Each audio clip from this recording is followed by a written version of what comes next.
大家好，我是维玲阿姨。我们今天来做一个基本的戚风蛋糕。这个影片呢是给新手看的，所以会比较啰嗦。但是如果你是新手，或者是在做戚风蛋糕的时候，常常会遇到一些状况，我相信这个视频对你会很有帮助。做蛋糕之前，我有一个习惯，就算我的碗是干净的，我一定会用热水还有清洁剂把它洗一遍，因为如果里面有一点点的油脂的话，就会影响蛋白的打发。现在我们加入塔塔粉，塔塔粉是酸性，会与蛋白发生化学反应，帮助蛋白更容易膨胀。打发之后的蛋白呢，也比较蓬松雪白，同时也可以防止你把蛋白打发过度。现在加入1/3的细砂糖，我一般就是一次放进去，我没有分3次加入细砂糖，我觉得影响不大。还有我比较喜欢用细砂糖，因为同样重量的糖，细砂糖的表面积更大，溶解性更好，可以打入更多的空气，稳定打发的蛋白。但是如果你没有细砂糖，也没有关系的。加了细砂糖之后，又打了3分钟。我们现在来看一看蛋白的情况。这时候的蛋白呢，没有很硬挺，可能刚刚湿性发泡，所以一定是不够的。我们继续再打。还有我全程呢都是使用中速来打这个蛋白，因为呢，如果你用高速打的话，蛋白很容易很粗糙。蛋白打到这样就可以了，有一个弯钩，而且开始发亮，这样大概介于湿性发泡和干性发泡中间。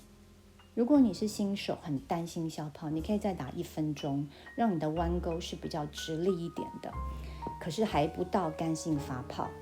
如果你打到干性发泡，蛋白往往太干，你又是新手，你拌不开来，你就会一直的搅拌，直到你的蛋白可能都消泡了。而且干性发泡的蛋糕做出来口感比较差，比较干。所以我通常做戚风蛋糕，我的蛋白都是打介于湿性发泡跟干性发泡中间，蛋糕吃起来非常的湿润，非常的绵密。加入剩下的糖到蛋黄里，搅拌到糖融化就可以了。加入柳橙汁，还有油，搅拌一下。1小撮的盐，1勺半的兰姆酒，去腥增加风味，但是没有不加也不要紧的。过筛面粉，还有要提醒大家，就是你搅拌蛋黄糊的这个碗不要太小。我发现很多人的碗都太小，所以你加入蛋白之后非常的不好搅拌，造成你过度消泡，或者是里面会有蛋白搅拌不匀。加入1/3的蛋白，这只是为了要让面糊比较没有那么浓稠，搅拌均匀就好了。这时候的面糊是有光泽的，再把剩下的蛋白加进去。这个时候我们就要比较小心的搅拌了。混合面糊的时候，从下往上翻拌，不要太用力搅拌，避免消泡。这个刮刀呢是沿着盆边边这样子搅拌，多重复几次。如果你看到很大坨的蛋白，你可以用刮刀稍微把它切小一点，然后继续的翻拌。你可能还是会看到一些有点大坨的蛋白在里头。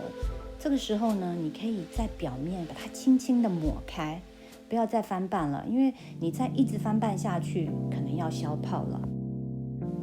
你可以再把面糊轻轻的翻几下，看看还有没有蛋白还没有拌匀。拌好的蛋黄糊是很光亮的，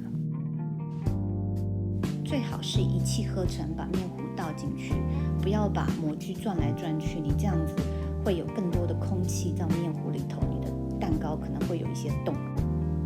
使用正确尺寸的模具很重要，如果你的模具太大了，你模具周围的面糊受热会比较多，你烤的时候旁边的面糊呢会升得比中间高，烤好之后你表面很容易塌陷。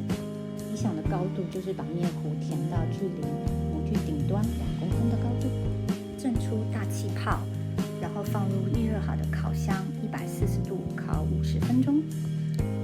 烤10分钟之后呢，表面已经有一点点干硬了，你就可以拿刀子在上面划几刀，等一下裂痕就会很漂亮。最后的10分钟，我会把烤箱的温度调高到160度，让上面上色更好一点，更金黄一点。烤好的蛋糕是不是裂得很美？在桌面上用力震几下，翻面放凉。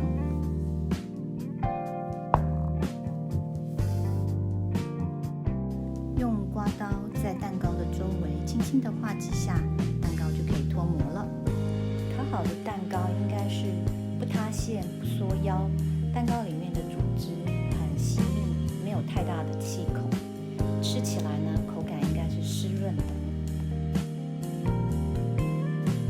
你也可以在上面烙一些可爱的图章，小朋友会很喜欢。如果你喜欢今天的视频，请帮我按赞，并且订阅我的频道，打开小铃铛。我们下次再见。